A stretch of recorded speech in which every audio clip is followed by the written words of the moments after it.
Hi there folks, it's Matt Hayson here again reporting on this extraordinary property market with so much economically changing on a week by week basis. But let's look at our property market right down on ground level where we're continuing to see a pretty good degree of stability. Now, one of the main reasons behind that is there's so few new listings coming onto the market, it's just keeping buy demand at a pretty equal footing. In fact, I'd go as far as saying if you brought a new property onto the market at a fair price, you can expect to see pretty decent buying competition.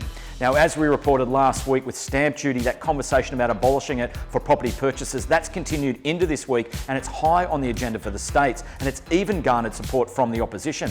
Now, most of the reports which have been produced for the Commonwealth over the last 10 years have all said the same things, that stamp duty is a very inefficient tax and it's also vulnerable to market movements. It's also said to be a major hurdle for any aspirational home buyer and a disincentive for those that are looking to downsize or move around job opportunities. Now, also during the week, the RBA has left the cash rate on hold at 0.25%, but minutes from that RBA board meeting indicate that this 0.25% cash rate is likely to be in place for the next 3 years, if not further. So that's a very confident, boosting statement for any mortgage holder. Now, speaking of mortgage holders, one of the things that we look at to kind of future index where this property market is heading is loan commitments. And you can see on this graph here that during March, they were already trending down for both investors and owner occupiers. And we can only imagine that will accelerate when the April data is released. Now, this comes off the back of both major banks, NAB and Westpac, really tightening up their lending policy as they remain very concerned about further job losses and falling incomes.